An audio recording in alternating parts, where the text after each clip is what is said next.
சிவதந்தை ஞான வைரத்துளிகள். இனிமையான குழந்தைகளே, நீங்கள் உலகில் அமைதியை ஸ்தாபனை செய்ய நிமித்தமாகி உள்ளீர்கள். ஆகையால் ஒருபோதும் நீங்கள் அமைதியற்றவராக ஆகிவிடக்கூடாது. அமிர்த வேளையில், அதாவது அதிகாலையில் எழுந்து தந்தையை நினைவு செய்யுங்கள் என்பது பாபாவின் முக்கிய கட்டளையாகும். எல்லைக்கப்பாற்பட்ட தந்தையிடமிருந்து எல்லைக்கப்பாற்பட்ட ஆஸ்தி கிடைக்கிறது என்பது கூட குழந்தைகளின் புத்தியில் உள்ளது. அமைதிக்காக கலியுகத்தின் இறுதி மற்றும் சத்யுகத்தின் தொடக்கத்தின் சங்கமத்திற்கு அழைத்து வர வேண்டும். தன்னுடைய சுயதர்மத்தில் நிலைத்திருந்தீர்கள் என்றால் போதும், பாவ கர்மங்கள் அழியும் என்று பாபா கூறுகிறார்.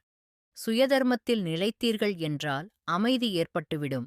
மோட்சமோ பகவானுக்கும் கூட கிடைக்க முடியாது. பகவானும் கூட நடிப்பில் கண்டிப்பாக வரவேண்டும். கல்ப கல்பமாக கல்பத்தின் சங்கம யுகத்தில் நான் வருகிறேன் என்று பாபா கூறுகிறார். ஒரு தர்மம் இருக்கும்போது அமைதி இருக்கும். அந்த தர்மத்தை பாபா ஸ்தாபிக்கிறார். பின்னர் வெவ்வேறு தர்மங்கள் வரும்போது அசாந்தி உண்டாகிறது. முழுமையான அமைதி சத்யுகத்தில் இருக்கும். 25% உலகம் பழையதாகிவிடும்போது கொஞ்சம் குழப்பம் ஏற்படும். 2 கலைகள் குறைவதால் அழகு குறைந்துவிடுகிறது. தந்தையைத்தான் நினைவு செய்கிறார்கள். அவர் எப்போதாவது ஏதாவது ரூபத்தில் வந்து சொர்க்கத்தை ஸ்தாபனை செய்வார். அவரின் பெயரே சொர்க்கத்தை உருவாக்கும் இறை தந்தையாகும். சொர்க்கத்தை எப்படி படைக்கிறார் என்பது யாருக்கும் தெரியாது. நாம் ஏதும் பாவகர்மம் செய்யவில்லைதானே, யாருக்கும் துக்கம் கொடுக்கவில்லைதானே என்று உள்ளுக்குள் சோதனை செய்யுங்கள். இப்படி யாரும் அமர்ந்து நம்மை சோதித்துக் கொள்வதில்லை. ஏதாவது பழக்கம் ஏற்பட்டுவிட்டால் அது மிகவும் உறுதியானதாகிவிடுகிறது. ஒருவேளை அசாந்தி ஏற்படுகிறது என்றால் சிவபாபாவிடம் வாருங்கள். அவரோ வைரத்தைப் போன்றவர். சட்டென்று அவர் உங்களுக்கு இப்படி செய்வதால் அமைதி ஏற்படும் என்று யுக்திகளைக் கூறுவார். அமைதிக்கான ஏற்பாடுகளைச் செய்வார். கர்மத்தின் சுமை கண்டிப்பாக உள்ளது. நோயாளி ஆகிறார்கள், அதுவும் கூட கர்மச்சுமை அல்லவா? பாபாவுக்கும் மேலாகவோ யாருமில்லை. சிவபாபா நம்மை படிக்க வைக்கிறார் என்பது உங்களுக்குத் தெரியும். தாரணை செய்ய வேண்டும். முழு ஆயுளும் பிடிக்கிறது.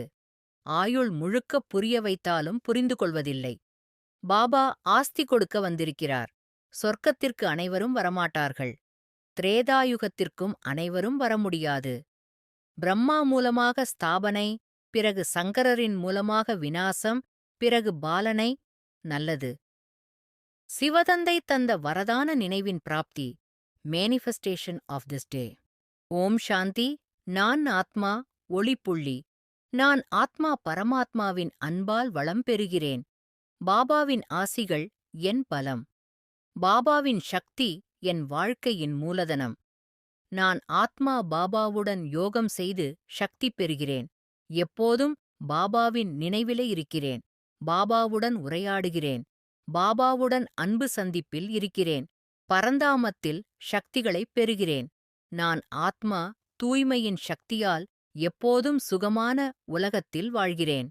சுகம், சாந்தியின் அஸ்திவாரம் தூய்மைதான் என்பதை நான் ஆத்மா உணர்கிறேன். என் மனம், சொல், செயல் மூன்றிலும் தூய்மையாக இருப்பதால் உயர்ந்தவன் ஆகிறேன். தூய்மை என் சுகம் சாந்தியின் தாயாக இருக்கிறது. தூய்மையால் நான் ஆத்மா எப்போதும் உற்சாகமாயிருக்கிறேன். நான் ஆத்மா துக்கமில்லாத சக்கரவர்த்தியானேன். என் கிரீடம் தனிப்பட்டது. என் பீடம் தனிப்பட்டது.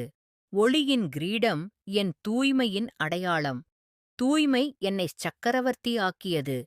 தூய்மையால் உயர்ந்தவன் ஆனேன். வலிமையானவன் ஆனேன். ஆத்மா சுகமாயிருக்கிறேன். மனம் தெளிவடைகிறது. நினைவு சுத்தமடைகிறது. சொற்கள் புனிதமாகின்றன. தூய்மையால் என் செயல்கள் சுத்தமாகின்றன. வாழ்க்கை உயர்கிறது. நான் ஆத்மா மகிமை பெறுகிறேன். சுகம் அனுபவிக்கிறேன். ஆனந்தமடைகிறேன். சாந்தியடைகிறேன். சக்தி பெறுகிறேன். வலிமையடைகிறேன். தூய்மையால் நான் ஆத்மா ஆன்மீக முன்னேற்றம் அடைகிறேன்.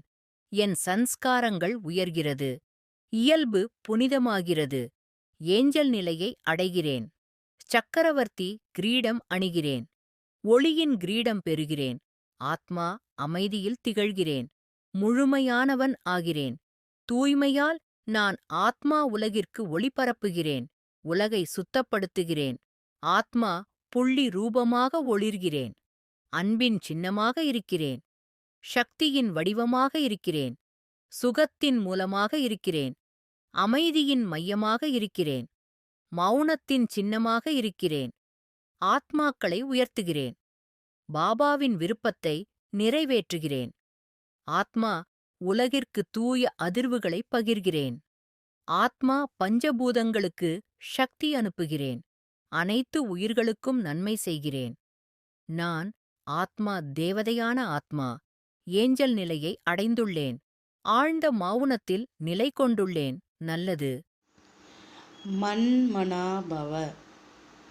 தன்னை ஆத்மா என உணர்ந்து ஆத்மாவின் தந்தையான பரமாத்மாவை அன்போடு நினைவு செய்தால் ஆத்மாவில் இருக்கும் 63 ஜென்மங்களின் பாவ கர்மங்கள் அழிந்து போகின்றன. ஓம் சாந்தி.